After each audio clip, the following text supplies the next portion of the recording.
if you think that you're going to innovate your way using technology to a competitive advantage that's going to be lasting, I think you're fooling yourself. Nicholas Carr stirred up a hornet's nest with his essay, IT Doesn't Matter, published in the Harvard Business Review last year. I just hope every one of my competitors listens and follows that strategy. I just pray that they all... The Harvard Business Review article that was written that says IT doesn't matter anymore is absolutely dead wrong. He's now expanding on his original work in a new book entitled Does IT Matter?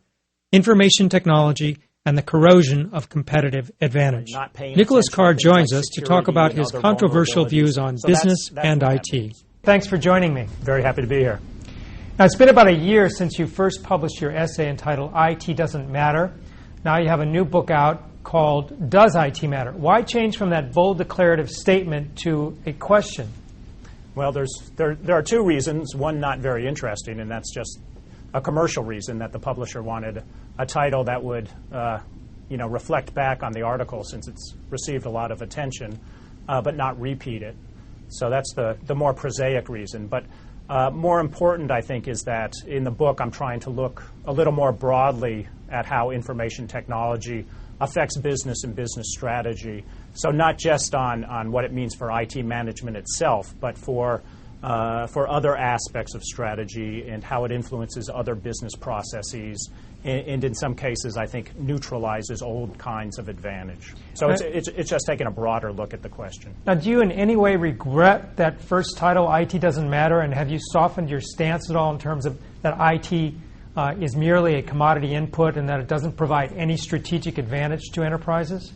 Well, I haven't. I still, even as I looked more deeply at the question in writing the book, I think it only further convinced me that, indeed, for most companies, IT really should be treated as a commodity input, that there's very little opportunity to use the technology to distinguish yourself in some way that you can defend over long periods of time. I think in most cases, competitors or vendors, as might be the case, are really quite adept at copying any technological innovation. So at that level, no, I'm not backing away from the original argument. I'm trying to make it a bit stronger, I think, in the book. But well, you have many critics, and let me read what some of those critics said when you first published that original essay. Steve Ballmer, the CEO of Microsoft, called it hogwash. Scott McNealy, the CEO of Sun, said, "To get an advantage, I need to know more about what happened in the last 6 hours than my competitor. It won't happen through smoke signals. IT is critical to make that happen."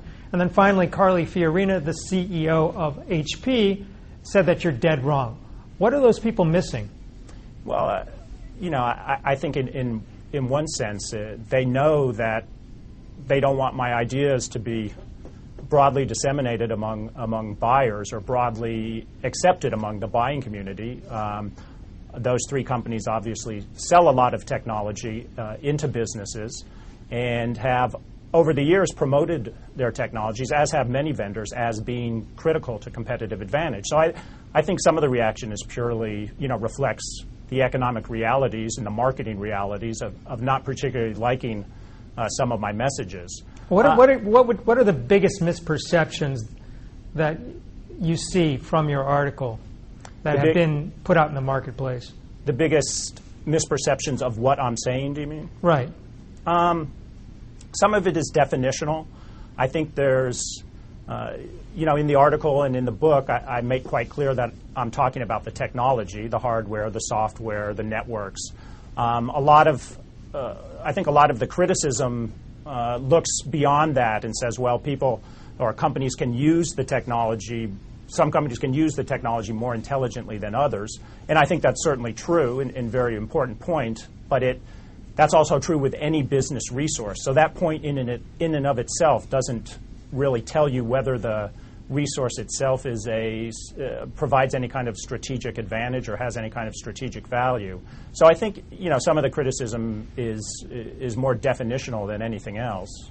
Now, many of your critics will say that they can understand part of the argument that technology is becoming a commodity at certain layers, but there's innovation happening at other layers, and that combining technology and innovation really does lead to some competitive advantage. And give examples of companies like Dell or Walmart. Now, how do you perceive those companies compared to the rest of the pack, where they seem to be ahead because they use technology effectively?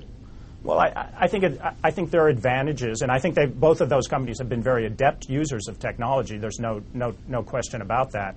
But I think to reduce their competitive advantage to just a matter of superior use of technology actually does them a disservice, because I think their advantage flows from very distinctive basic business models, which both developed before a lot of their innovative use of technology. And what they've gone on to do is, I think, use technology as well as many other resources, many other processes to further their advantage, to strengthen it. But it's also important to realize that I am talking about a progression over time, whereas IT becomes more standardized, more homogenized, as innovation shifts from the user group to the vendor group, its ability to provide distinction that can be defended. You can innovate with it. The question is, how long can you keep those innovations proprietary? Over time, your ability to do that fades, I think, as we see the technology evolve. So even with Dell and Walmart, if you look at when they first did some of their most distinctive technological work, it's now been quite a long time ago. And I think, even since then, I think the ability to use technology distinctively and then defend that distinctiveness against competitive replication has diminished. Now, people talk about web services and adaptive supply chains and concepts like RFID, radio frequency identification. Walmart, for example, is using RFID to differentiate itself from its competitors these days. Don't you consider that a use of technology that leads to competitive advantage?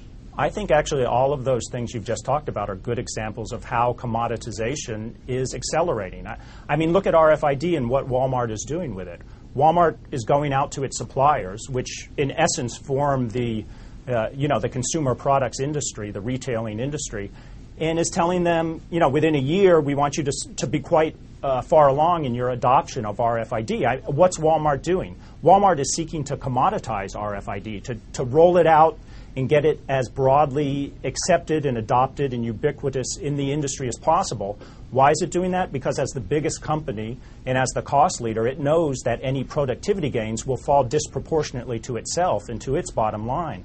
So, that's an example, I think, of a new technological innovation that is going to be commoditized very rapidly. It's going to become kind of the new barcode system, and so is more of an example of the commoditization trend rather than anything else. And but for those leaders, IT might become a commodity, but it still provides them with an edge.